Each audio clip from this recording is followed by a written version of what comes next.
नमस्कार सभी को। पिछले वीडियो सेशन में हमने ये पढ़ा था कि what is scientific management, what is its nature and what are the principles of scientific management. आज के इस वीडियो में हम पढ़ेंगे टेक्निक्स ऑफ साइंटिफिक मैनेजमेंट, यानी कि वैज्ञानिक प्रबंध की पद्धतियाँ।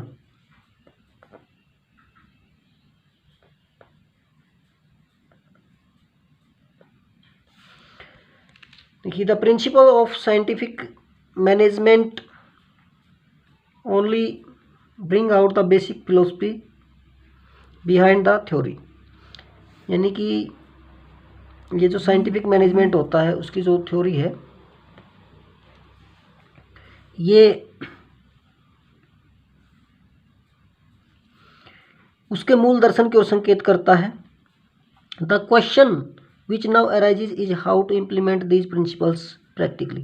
अब प्रश्न ये उठता है कि इन प्रबंध के सिद्धांतों को व्यवहारिक रूप में कैसे लागू किया जाए। Taylor has advised the following techniques for actually implementing the principles of scientific management. Taylor ने बताया है कि इनको कैसे लागू करना है। फर्स्ट इज फंक्शनल फोरमैनशिप, यानी कि क्रियात्मक फोरमैनशिप। मैं आपको एक बात बता देता हूँ, यहाँ पर ये जो फंक्शनल फोरमैनशिप है ये स्पेशलाइजेशन के ऊपर डिपेंड है। देखिए, it refers to that technique of scientific management which makes possible the full utilisation of the principle of specialisation, यानी कि संसाधनों का अधिकतम उपयोग करना विशिष्टीकरण के द्वारा। इस टेक्निक का मेन वर्क होता है। F.W. Taylor has pronounced the functional foremanship. इसने फंक्शनल फोरमैनशिप को बताया है। This form of organisation is totally based on the principle of specialisation and makes full utilization of the expertise of the various experts। इसने कहा है कि यहाँ पर जो विशिष्टीकरण का सिद्धांत है उसको प्रयोग करके किसी भी एक्सपर्ट के अनुभव का फुल प्रयोग करना है। In a functional organisation work is divided into many small parts. काम को छोटे छोटे भागों में बांटा जाता है। And each part is assigned to an expert, और प्रत्येक काम को एक एक्सपर्ट को दे दिया जाता है। इन दिस मैनर, इस प्रकार से all the benefits of specialisations are availed of. इस प्रकार से हमें स्पेशलाइजेशन के लाभ मिल जाएंगे। Taylor has suggested the division of work of factory manager into 2 sub departments, यानी कि जो फैक्ट्री मैनेजर होता है 2 सब डिपार्टमेंट में इसको डिवाइड कर दिया गया है। The first is planning department and second is production department. ये देखिए,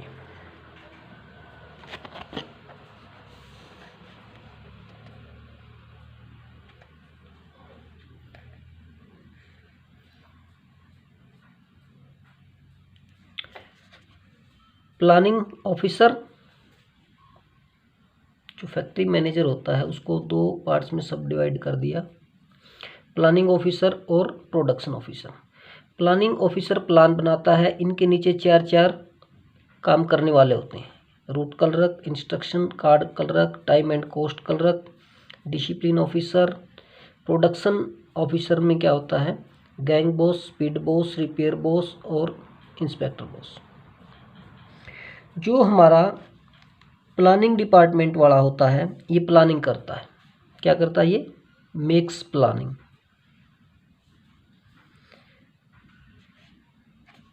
और जो प्रोडक्शन डिपार्टमेंट होता है ये प्रोडक्शन के अंदर हेल्प करता है। ये तो प्लानिंग करता है, ये प्रोडक्शन में हेल्प करता है। देखिए, इनके काम हम देखते हैं। जैसे सबसे पहले आ जाता है हमारा planning department.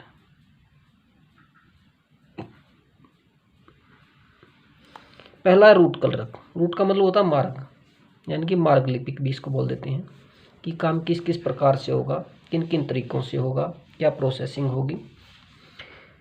This clerk specify the sequence of completing A particular work. एक विशेष काम को करने की एक क्रम को निर्धारित करता है ये। Meaning thereby the stages it shall have to pass before being finalise, यानी कि काम को पूरा होने के लिए किन किन विभिन्न चरणों से गुजरना होगा, ये इसमें रूट कलरक निर्धारित करता है। Also decide the job to be done for the day and where it is to be done, यानी कि प्रतिदिन कौन सा काम किया जाएगा और ये कहाँ पर किया जाएगा। दूसरा है इंस्ट्रक्शन कार्ड कलरक। ये होता है इंस्ट्रक्टर कार्ड कलरक। कौन होता है, देखिए ये सांकेतिक कार्ड लिपिक भी इसको बोल देते हैं हम। This clerk prepares the instruction cards, यानी कि संकेत इंस्ट्रक्शन निर्धारित करता है किसके लिए, फॉर द वर्कर्स। और ये किसको देता है, and hands them over the gang boss. Gang boss किस में था, गैंग बॉस था हमारा प्रोडक्शन डिपार्टमेंट के अंदर, ठीक है। These cards contain information about the nature of the work. In cards के अंदर क्या क्या लिखा होता है, काम की प्रकृति, कैसे इसको किया जाना है, procedure of doing it, material to be used, कौन सा मटेरियल यूज किया जाएगा, and the details about the machinery, और मशीनरी के बारे में डिटेल दी जाती है कि कौन सी मशीनरी का प्रयोग करना है। इसके बाद हमारा आ जाता है टाइम एंड कॉस्ट कलरक, समय और लागत लिपिक, यानी कि ये देखता है कि टाइम किस समय के ऊपर काम खत्म करना है और लागत को न्यूनतम करने का ये मतलब प्रयास करता है। This clerk decides as to when a particular work is to be started, मतलब कोई काम कब स्टार्ट किया जाना है, एंड फिनिश्ड, और कब खत्म किया जाना है। Meaning thereby as to what time the whole work, यानी कि पूरे काम को करने का टाइम क्या होगा, एंड विल टेक प्लेस, और किस स्थान पर होगा। It is also decided at the same time at what cost the product will be produced, और इसके अंदर ये भी निर्धारित किया जाता है कि लागत, उत्पादन की लागत क्या होगी। इसके बाद जो हमारा इसका प्लानिंग ऑफिसर जो होता है, प्लानिंग डिपार्टमेंट, ये डिसिप्लिन ऑफिसर, यानी कि डिसिप्लिन मेंटेन करता है, रूल्स बनाता है, उनको फॉलो करवाता है। The discipline officer ensures that every work is being performed in A disciplined manner, ये देखता है कि मतलब प्रत्येक काम अनुशासित तरीके से हो रहा है या नहीं। इसके बाद आ जाता है हमारा प्रोडक्शन डिपार्टमेंट और उनके काम। तो प्रोडक्शन डिपार्टमेंट में भी हमारे 4 वर्कर थे, 4 ऑफिसर थे। पहला gang boss. The workers are divided into various groups, जो वर्कर होते हैं उनको अलग अलग ग्रुप में बांट दिया जाता है from the point view of control, control करने के उद्देश्य से। एक group leader is selected who is known as the gang boss. इसमें एक उस जो ग्रुप हमने बनाया था उसका एक लीडर चुना जाता है जिसको गैंग बॉस कहा जाता है। He is expected to ensure that both the workers and the machines are fit and for production. और ये जो गैंग बॉस है ये निर्धारित करता है, ये सुनिश्चित करता है कि सभी मशीनें और सभी कर्मचारी काम करने के लिए फिट हैं, and the material required for their use has been made available to them. और जिस कच्चे माल से इन्होंने प्रोडक्शन करना है वो भी संस्था के अंदर मौजूद है, ये भी सुनिश्चित करता है। इसके बाद हमारा स्पीड बॉस यानी कि गति नायक। The main function of the speed boss is to ensure that all the workers are performing their job at the required और एक्सपेक्टेड स्पीड। यानी कि इसमें ये देखा जाता है, स्पीड बॉस का मेन काम ये होता है कि काम निर्धारित गति से हो रहा है या नहीं, यानी कि इसमें अनावश्यक जो हरकतें होती हैं उनको कम करने का प्रयास किया जाता है, जैसे उठना, बैठना, चलना, दौड़ना, पटकना, बदलना, तो इस तरह की अनावश्यक हरकतों को इसमें कम से कम करने का प्रयास किया जाता है। If it is not so, यदि निर्धारित गति से पूरा नहीं हो रहा है, the speed boss tries to find out the causes of slow speed, slow speed के कोजेज को ढूंढता है, and hence a solution for it, और इसके सॉल्यूशन को ढूंढता है। इसके बाद रिपेयर बॉस का काम होता है, main function of the repair boss is to keep the machines and tools in working condition, चालू हालत में मशीनों को और टूल्स को रखना। इसके बाद inspector, he inspects the things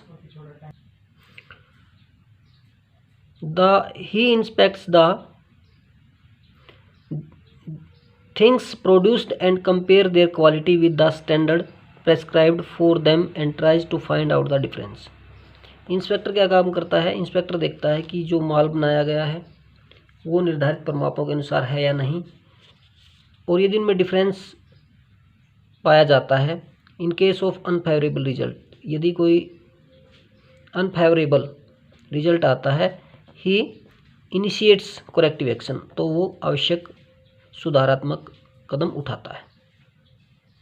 इसके बाद हमारा आ जाता है स्टैंडर्डाइजेशन ऑफ वर्क।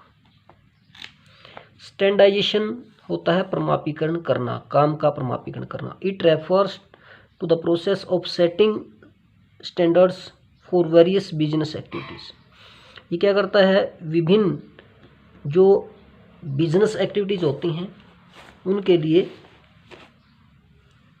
ये प्रमाप निर्धारित करता है।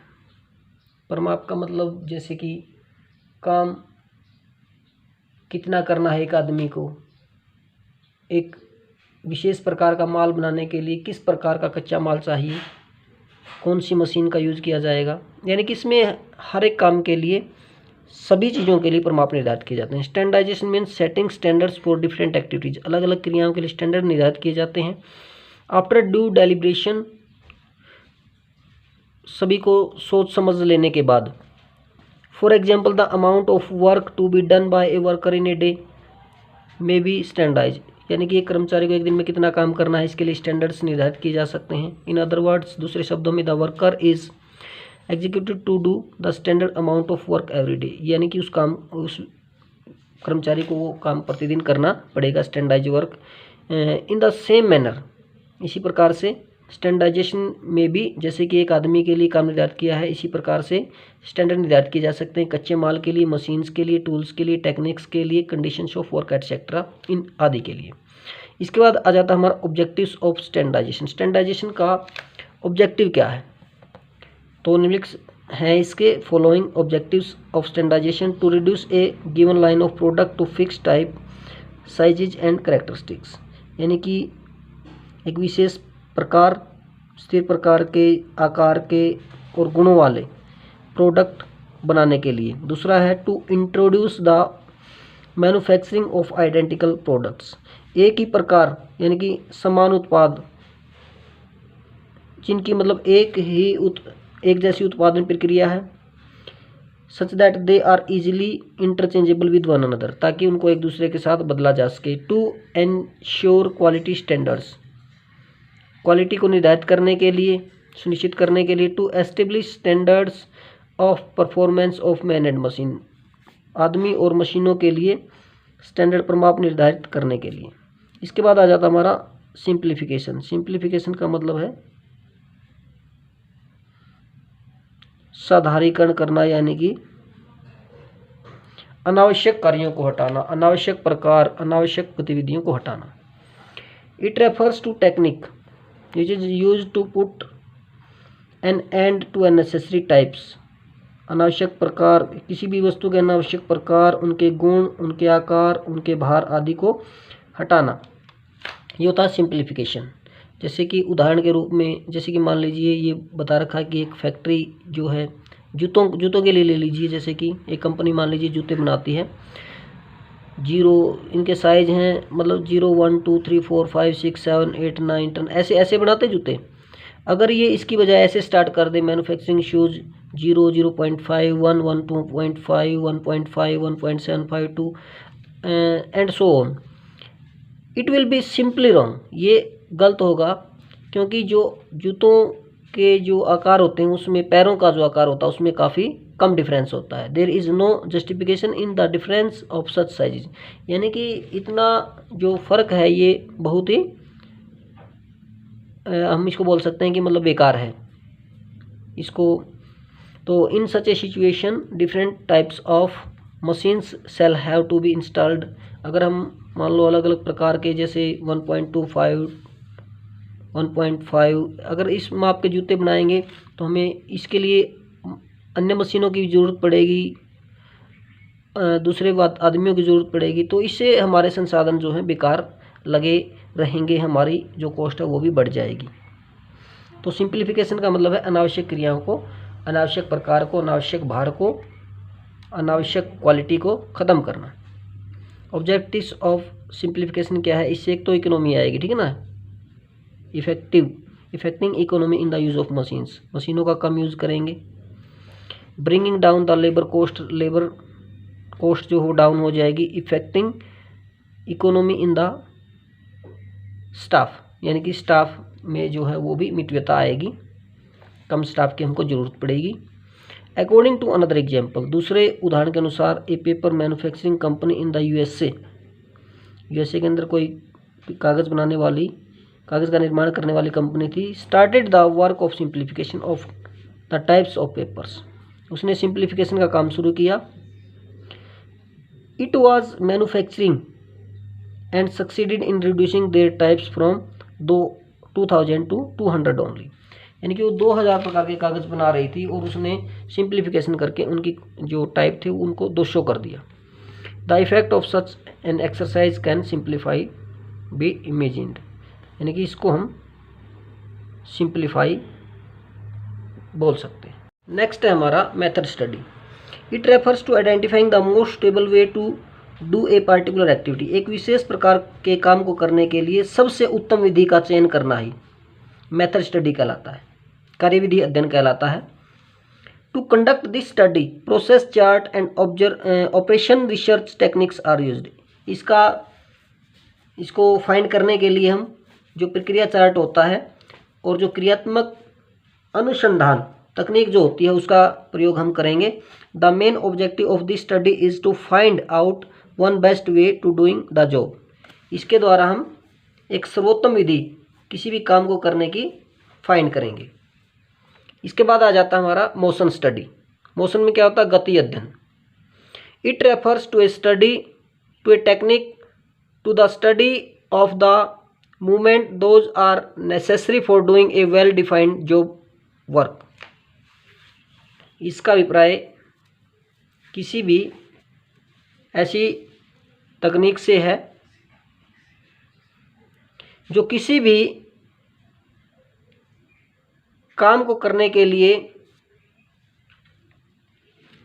आवश्यक गतिविधियां, आवश्यक क्रियाकलापों से है। The movie camera can be use to conduct this study, movie कैमरे का प्रयोग इसके लिए किया जा सकता है। The main objective of this study is to eliminate the unnecessary motions, इसका जो मेन उद्देश्य होता है काम करते समय अनावश्यक हरकतों को रोकना होता है। फॉर एग्जाम्पल, उदाहरण के लिए, during an experiment it was found that while laying a brick, a mason was conducting 18 different activities. एक राजमिस्त्री जो मकान बनाता है वो एक ईंट को लगाते समय 18 बार अनावश्यक हरकतें करता है। But after eliminating the unnecessary activities, अनावश्यक हरकतों को रोकते हुए, the number of activities could be reduced to 5, कम करते हुए अनावश्यक हरकतों को इनको 5 तक सीमित कर दिया गया। And in the certain cases, और कुछ विशेष अवस्थाओं में तो इनको 2 तक सीमित कर दिया गया। इसके बाद आ जाता है हमारा टाइम स्टडी। इसका मतलब हो गया standard time. It refers to determining the standard time,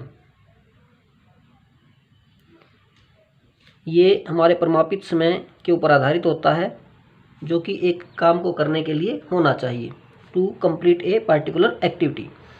The standard time is determined on the basis of average time taken by the several experiences of the same work.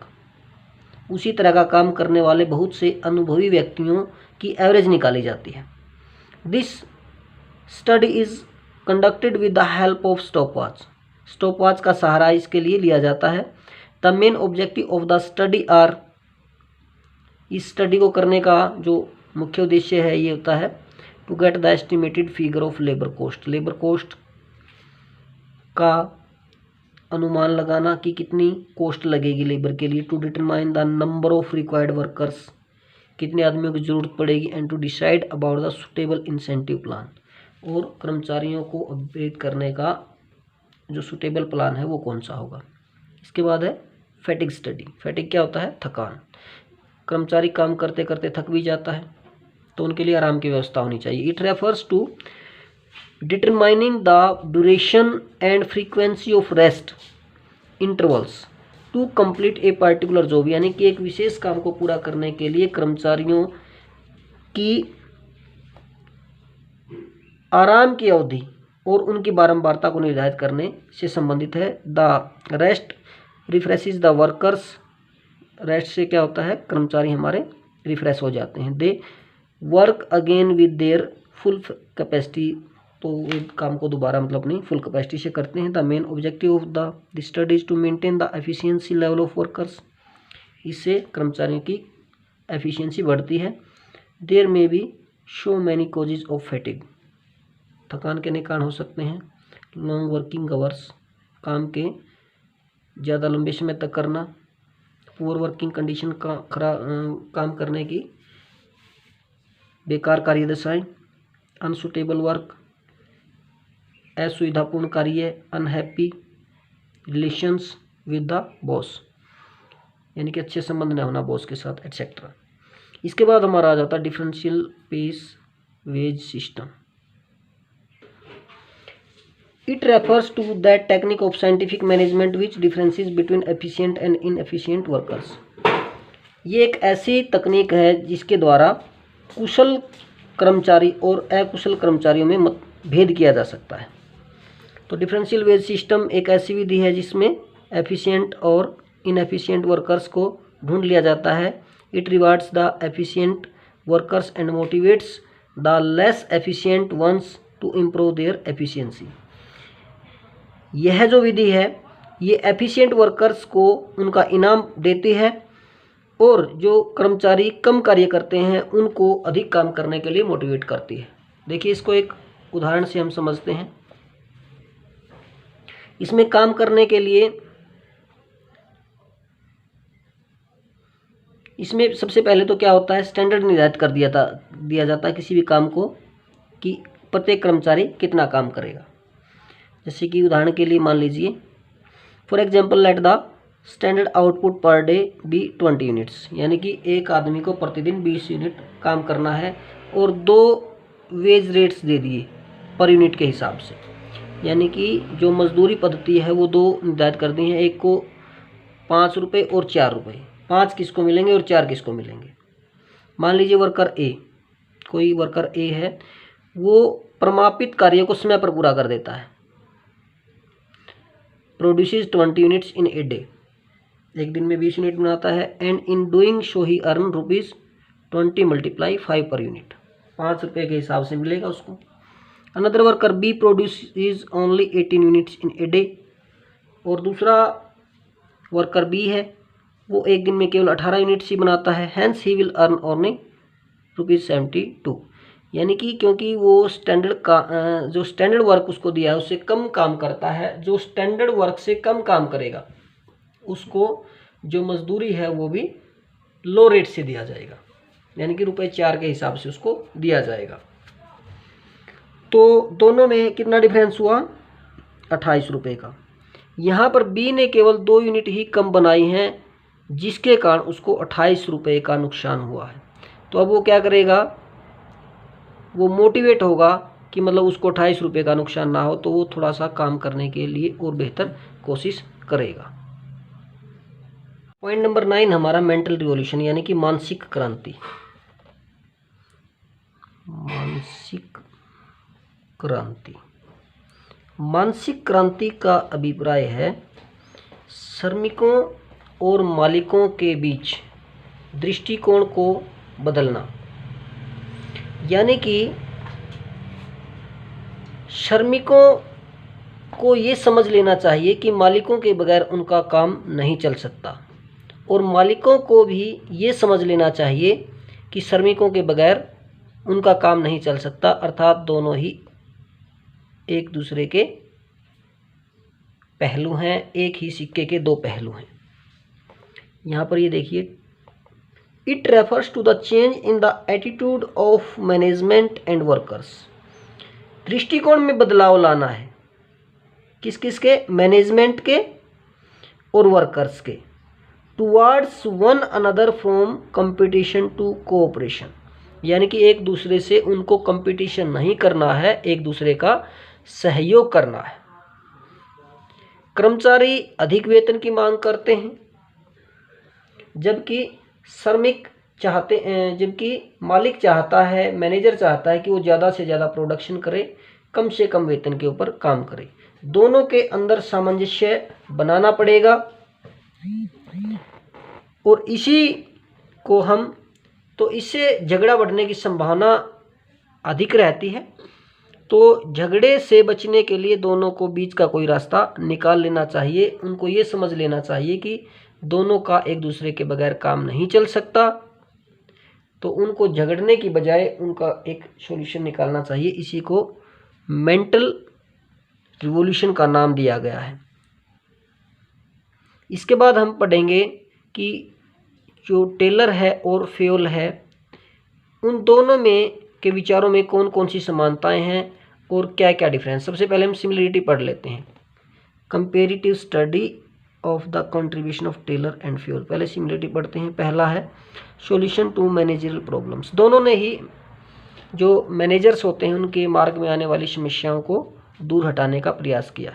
Both the management experts have presented solution to the managerial problems based on their experience and experiment. अपने अनुभव और प्रयोगों के आधार पर जो managerial problems आती हैं उनको दूर करने का प्रयास किया। The solutions presented by both these experts and present in the shape of principle. दोनों ने मतलब प्रिंसिपल के रूप में इनको बताया है। दूसरा दिया स्ट्रेस ऑन प्रैक्टिकल एस्पेक्ट, व्यवहारिक पहलू के ऊपर बल, यानी कि ये नहीं है कि मतलब उन्होंने कोई सिद्धांत दे दिया और उसको व्यवहार में लागू नहीं किया जा सके। दोनों ने ही क्या किया है, रियलिटी ऑफ वर्क से कनेक्टेड है उनके प्रिंसिपल दोनों के। That is why they both have led stress upon the practical aspect of work, यानी कि उन्हें काम के व्यवहारिक पक्ष के ऊपर बल दिया है। इन अदर वर्ड्स, दूसरे शब्दों में, they gave their suggestion about improvement where such improvements were possible, कि ऐसे जो सुधार हैं वो कहाँ पर पॉसिबल हो सकते हैं।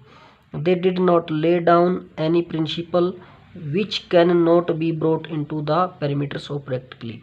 उन्होंने कोई ऐसा नियम या कोई ऐसा सिद्धांत नहीं दिया है जिसको व्यवहार में लागू नहीं किया जा सके। इसके बाद हमारा आ जाता है stress on good relationship industrial relation, अच्छे और मधुर संबंधों के ऊपर बल। Both the experts are of the opinion that if good relationships between owner and the workers are established, the organisational aims can be easily achieved. यदि श्रमिकों और मालिकों में अच्छे संबंध स्थापित हो जाएं तो संस्था के उद्देश्यों को सरलतापूर्वक प्राप्त किया जा सकता है।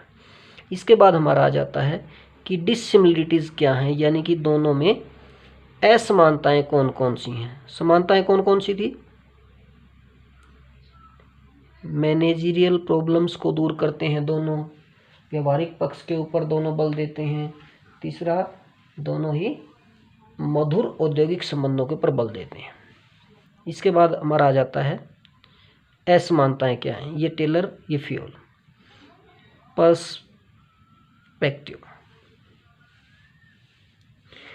यानी कि ये तो किससे रिलेटेड था, टेलर, क्योंकि इसने श्रमिक के रूप में शुरू में काम किया था, श्रमिकों के काम को नज़दीक से देखा था, फैक्ट्री एरिया से रिलेटेड है ये किससे रिलेटेड है, हाई लेवल ऑफ मैनेजमेंट से, क्योंकि इसने श्रमिक के रूप में काम नहीं किया था, इसने सीधा इंजीनियर के पद के ऊपर था ये, तो ये हाई लेवल ऑफ मैनेजमेंट से रिलेटेड था।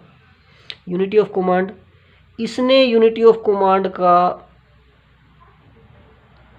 विरोध ही कर दिया है एक प्रकार से, क्योंकि इसने बताया कि एक प्रोडक्शन जो डिपार्टमेंट होता है, उसके फैक्ट्री जो डिपार्टमेंट होता है, उसके अंदर एक श्रमिक 8 ऑफिसर के नीचे काम करता है, यानी कि यहाँ पर यूनिटी ऑफ कमांड नहीं है। इसमें यूनिटी ऑफ कमांड का स्ट्रिक्टली यूज किया जाता है, इसके ऊपर स्ट्रिक्टली बल दिया जाता है। इसके बाद आ जाता है एप्लीकेबिलिटी। ये जो होता है टेलर वाले, ये विशेष दिशाओं में लागू होता है। ये सार्वभौमिक, ये सभी जगहों के ऊपर लागू होता है, पृथ्वी पर किसी भी स्थान के ऊपर। इसके बाद हमारा बेसिस ऑफ फॉर्मेशन, यानी कि बनाने का आधार क्या है? Established principles of scientific management by observation and experiment, यानी कि ये ऑब्जर्वेशन करके और एक्सपेरिमेंट करके बनाए गए हैं। ये क्या हैं? पर्सनल एक्सपीरियंस के द्वारा बनाए गए हैं, यूनिवर्सल ट्रूथ के रूप में। फोकस किसके ऊपर फोकस करता है? ये किसके ऊपर ध्यान केंद्रित करता है? Increasing productivity with the help of simplification, the study of time and speed, यानी कि ये प्रोडक्शन को बढ़ावा देने के लिए के ऊपर ध्यान केंद्रित करता है, सिंप्लीफिकेशन का, टाइम एंड स्टडी का, मेंटल रिवोल्यूशन का, स्पेशलाइजेशन के द्वारा, यानी कि काम को बढ़ाने की कोशिश की ये करता है। Reforming the entire administration by following different principles,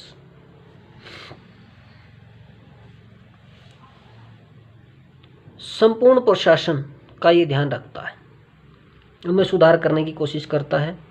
personality, ये जो इसकी जो छवि थी टेलर की, ये वैज्ञानिक थी, ये प्रोफेशनल थी फेल वाली। एक्सप्रेशंस, ये साइंटिफिक मैनेजमेंट है, और ये general thinking about administration, general administration के बारे में इसकी थिंकिंग। निष्कर्ष रूप में हम ये कह सकते हैं, it can be said that these days many changes have crept into the world of management. Management का जो युग है उसमें अब बहुत सारे परिवर्तन हो गए हैं। It is because of these changes that the principles of Taylor appear to be a little old ones, जिसके सामने जो टेलर के द्वारा जो दिए गए सिद्धांत हैं वो बहुत ही छोटे लगते हैं। ऑन द अदर हैंड, दूसरी तरफ principles advocated by Fayol get credence in modern context. आधुनिक समय के अंदर जो फेयोल के द्वारा जो सिद्धांत दिए गए हैं उनके ऊपर अधिक जोर दिया गया है।